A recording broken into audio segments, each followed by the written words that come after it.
welcome to the Soul Tribe. I love you. I appreciate you. Now let's get to these creepy videos. Did you know the 9-to-5 workday is not as innocent as it seems? All right, this century-old job schedule was born from the noble aims of Henry Ford, who sought fairness in factory work, promoting a balance that increased both morale and productivity. But delve deeper, and you'll uncover whispers of conspiracy theories suggesting the 9-to-5 is a masterstroke of psychological conditioning.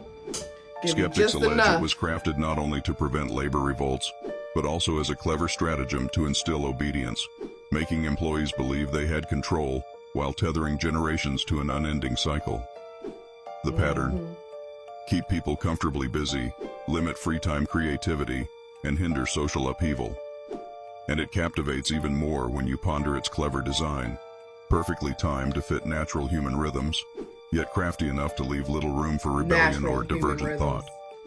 Still, while these narratives swirl, the 9-to-5 persists, both celebrated and questioned, for its unrivaled blend of tradition and productivity. In a world yearning for liberation, does the 9-to-5 truly hold us captive or set us free? Tell me what you think in the comments. I mean, personally, it's a bit of both in my world. I did entrepreneurship for like 8 years. I guess I didn't do it right because I still ended up back in the corporate world. But I am very grateful and happy for the position that I have as a fraud analysis, honey. I love my position. I work from home. Well, I work remote, but I work from home. And I get the coin, okay? And then I use that money to invest into other things to continue my entrepreneurship as you're supposed to. Whatever your skill is, learn how to make money off that skill. And whatever your job is, learn how you can become entrepreneurial using the skills that you have on your job. It's that simple, literally. What is a government cover-up that genuinely scares you? Project Sunshine was started in 1953, and it was created to study the effects of nuclear fallout on the human body. In particular, they were trying to research the radioactive isotope strontium-90, which I probably said that wrong. But this was thought to have the most serious ill effects on the human body, and scientists wanted to study it more. They decided that the best way to study the effects was to study on human bodies, like people who had passed on their bodies. But in particular, they wanted younger children because their bones were more porous and able to take more of this stuff in, from what I understand. But on January 18th of 1955, Dr. Willard Libby said that there was insufficient data because they were not able to get the bodies that they needed. In fact, he was even quoted saying that there was insufficient data and that he didn't know how to get his hands on these bodies. So he said, if anyone knows how to do a good job of body snatching, they will be serving their country. This would lead to over 1,500 samples to be gathered. Only 500 of them were used, but it would later come out that they had got these bodies in some seriously messed up ways. I bet. Many of these young bodies were taken from families in Europe and Australia and the United States without their parents' consent. One British mother came forward and said that she had lost her baby during childbirth, and doctors told her that she could not dress her own baby because it turns out that they had removed this baby's legs and shipped them over to the United States to be studied. So she was not able to dress her baby so that she wouldn't find out what they had done. Wow. By 1958, the study was brought to Belgium, and this is where they started studying the effects of nuclear fallout in the soil and how the soil would produce plants that cows would then eat and then we would consume, like the meat and the milk that came from this cattle.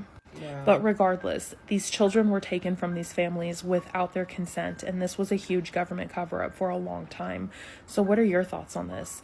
Let me know down in the comments and follow for more creepy things. It's disgusting. Sounds a lot darker than they portray it to put out the information they put out. It sounds way worse. I'm sure it's way worse than what it sounds like. Humans ain't supposed to be drinking no milk from no animal. Period. This is going to be really hard for me to talk about, so bear with me. It's finna get dark in here. We are going to talk about the dark history on why jails were created. In 1863, African American slaves were freed. They thought things were great, but they really just got backstabbed. Now, as you know, in 1861 and 1865, the American Civil War happened. During the Civil War, roughly 179,000 black men fought in the Civil War. They fought in the war because they thought America would look out for them, which ultimately made them worry because now how do we keep these people in control? The government needed a way to create peace, to keep the white people happy, but also take care of the African American citizens that just got freed. Before the 1890s, where they started the Prison Act, jails and prisons tend to look like houses. Some like this. After the American Civil War, the number of U.S. penitentiaries in the South and West spiked. So, who y'all finna put in there? After this, a lot of African Americans were locked up. Their inmates population surpassed 30,000. By 1880s, African Americans became the major inmates. They were backstabbed. You're telling me that they helped fight the war and then they were falsely imprisoned to do more labor. Convicts who were originally slaves dug levees, laid railroad tracks, picked cotton and mined coals for private companies and planters. Mostly false imprisonment or doing more time than they deserved. Innocent man locked up for 37 years. 1944, George Steeny, 14-year-old, electrocuted and he was innocent. We're still living in this dark history, and Joe Biden played a part in it. Your president signed a crime bill what was one of the key contributions to mass incarcerations in 1990s, especially hurting blacks and brown Americans. African Americans, they were never really freed. It just was switched. Black people were never given equality. Let's just clear that up. African Americans have been fighting for decades for equality from the government. Everybody be safe out there. Moving out of your parents' house is a government psyop. Watch this. If you have 10 members of a family, and they all scatter to the four winds, where they at least a half hour apart from each other, or more, 2 hours apart, states apart, and they will not see each other anymore, and they're going to pay 10 different sets of rent, 10 different sets of utilities, 10 different sets of groceries, 10 different sets of everything, then what are they going to do? They will live alone in these apartments or in these small structures. They will desperately crave connection with strangers. They will spend tons of money on escapist entertainment. The research actually shows the average American spends about 5 years of their life on escapist entertainment now, and that was before COVID. We need to actually update that information for after COVID now. But the average person, their depression is off the chart. This man made a very convincing case. By the way, Yeah, I hate the fact that when you turn 18, you're supposed to get kicked out the house.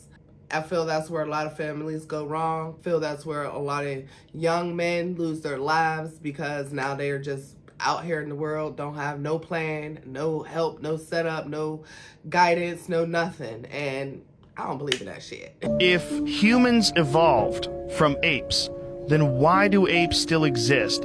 If Neil Armstrong was the first man on the moon who took the famous photo of him stepping onto it, why did Underwater. 56 countries, rivals, enemies, superpowers, all agree to one thing? That no one can freely explore Antarctica. What's there? What are they hiding? How did ancient civilizations, without modern tools, build structures so perfect they still can't be replicated today? Why do Egyptian artifacts show images that look like spacecraft? Why do dragons appear in every ancient culture, across every continent, and even in the Bible? Coincidence? And why is there a connection between the pineal gland, the so-called third eye, and the pine cone symbols found in ancient Egyptian art? Why is the entertainment industry obsessed with symbols linked to demons, secret societies, and occult rituals? And in a world so advanced, so intelligent, so scientific, why are we sicker, sadder, and more controlled than ever before? Ask yourself, question everything. Question everything. Why did they turn everything African spirituality and Egyptian culture demonic? Make that make sense. But Greek mythology is the everything for the history of the world, right? No. You know that meme where it shows a president before and after they got elected? And in the after picture, it looks like they literally aged 10 years. Almost as if somebody yanked them into a room and told them all of the world's secrets. Well, it's rumored that this is because of the 4-hour tape. And listen, guys, you gotta stick around for this one because this is a wild story. Get your popcorn. This is 10 minutes story. Let's go. Let's be nosy, okay? Aaron was one of these low-level employees. He always kept quiet and he just tried to fly under the radar. It was nighttime at the office and there was something he really wanted to get done before the weekend. So he was working later than usual. He was almost ready to pack up and head home when he printed a document on what he thought was the printer in his immediate vicinity. The notification on his computer showed that the document was being printed, but he didn't hear any noise or paper coming from the printer. That's when he checked the name of the device he selected. He noticed it was being printed at another printer on a completely different floor. Now, normally a person would have just forgotten about that and reprinted the document on the right printer. but there's a really strict rule on making sure that all confidential documents are accounted for. He got up, went to the elevator, and rode to the 7th floor. As the elevator doors opened, he noticed that the entire floor was dark. He spotted the printer across the room and started making his way towards it. But before he got to the printer, he noticed a glow coming from one of the meeting rooms down the hall. Being the nice guy he is, he figured he'd go down and turn the light off and save the office a little bit of money. As he stepped into the room and reached for the light switch, he was startled to see a group of about 10 men all huddled around a snack table.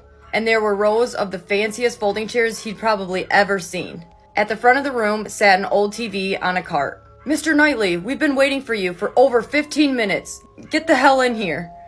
Aaron began to stutter as he tried to tell him that you got the wrong guy. But he was immediately cut off. "I don't care why you're late, just get in here, grab a plate of snacks, and sit down. We're starting soon. Put your phone, your watch, and anything else that can record audio or video into the bag." Something about his sternness and tone short-circuited Aaron's brain. Okay. For guys like him, there's a third option beyond fight or flight. It's called just go with it until it's over. He dropped his phone and his watch into the bag, and the gentleman made his way to the front of the room, where he stood next to just a serious-looking man. There was also a Secret Service-looking guy standing in the corner. One of the men pulled out a VHS tape from his bag, and he put it in the TV and pressed play. Aaron's mind was racing as he began recalling all of the rumors that he's heard in the past. The beginning was familiar enough to him. Various disclaimers about this being incredibly confidential material. It showed insignias of relevant organizations and just all of that stuff he's seen a million times. But then, something caught his eye. The next insignia that popped up on the screen looked kind of strange to him. He couldn't exactly tell what it was, but something was definitely off. It had the same eagle that he was used to, but this time there was a navy blue hand on the left shoulder of the eagle. Did they update the logo? Before he had time to think about it, they cut to another logo. And this one, he most definitely has never seen before. Committee for the Protection and Preservation of Human Consciousness. The logo was an image of the planet Earth nestled inside of a seal-type design. Then, it cut to a room that looked similar to the Congress floor, but there were some strange differences. The seats were farther apart, and the whole entire room seemed to be on a really steep incline, not what he's used to on the regular Congress floor. As the camera panned around the room, it looked like there were about 50 people gathered around. The recording seemed to be really old, since it was recorded in black and white, almost like it was a video shot in like the 40s or 50s. The tape lingered on this one shot for quite a while. Then it panned over to the corner, where there was a choir huddled together, talking amongst themselves. After a few more minutes, the tape abruptly cut to an awkward angle video of the man speaking at the podium. It was too zoomed in on the lower half of his face, so you couldn't really see his eyes or his hair or anything like that. Aaron could tell whoever recorded this definitely wasn't a professional. The man at the podium began to speak. "Members of the Committee for the Protection and Preservation of Human Consciousness, I thank you all for coming tonight. We are lucky to be in the good graces of our visitors today. Without rehashing our painful history, we can all acknowledge that the journey it took to get to this very moment in time has been a very difficult and very strenuous task. I am pleased to say that humanity, faced with a dire ultimatum, has come to a majority decision. To our esteemed guests from across the solar system, we are thankful for the opportunity you have given us to negotiate with you today." Aaron's heart beat out of his chest as adrenaline began surging through his body. He couldn't believe that they had actually made contact with extraterrestrial life. The man at the podium continued speaking. "Before I outline the decisions taken by humanity, I want to, from the bottom of my heart, thank the brilliant representatives from all the nations all over the world, who came together to ensure that this decision was taken with the utmost responsibility, care, and appreciation for our human species. I am aware that this was not a unanimous decision." What did that mean? Aaron sunk down into his chair as he felt a nauseous feeling starting in his stomach. Okay. The tape returned to a now corrected angle of the speaker at the podium. His eyes were now visible and they looked strained, almost as if he hadn't slept for weeks. And when his eyes looked at the camera, you could see the sadness in his eyes, like he'd seen multiple versions of hell. "To the nations who still disagree," he continued, "I thank you nonetheless for accepting the majority decision that we have made today. May this moment, which will be held in secrecy throughout the rest of time, be appreciated as a critical milestone for human civilization. Tonight is not a victory. It is a somber moment that we share. However, we are faced with two options: extinction or accepting the agreement. We made our choice, and I believe time will show that this was the right decision. I hereby announce that we accept the agreement provided by our special guests.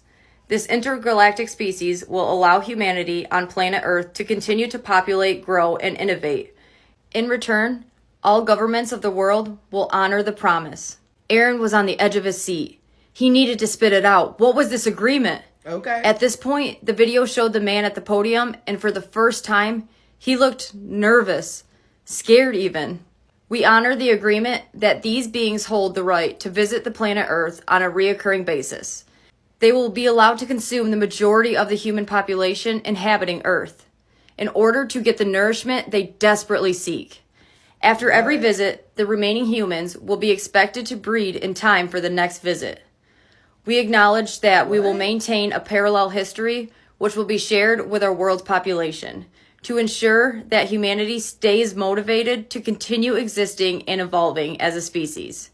This parallel history may suggest that mass extinction events are a result of free will and sin among men, and they must never know that this is in fact our inevitable and unavoidable doom, put upon us by external forces. For the first time, Aaron's fight or flight response was actually flight. He wanted to escape so badly, to just run away and never look back, but he didn't know what he'd even be running from. The last visit was in the year 1346, and it lasted 7 years. We will continue to honor our parallel history about this event. The next visit, which will not be met with resistance, will be in the year 2028, and it will run for one full calendar year, marking a 675-year gap between the last significant visit and the next one. The visiting cadence is expected to speed up over time as the remaining humans continue to improve their technology and reproduce in a speedy and more productive manner. Aaron's eyes began to water. He so badly wanted to look away, but he couldn't.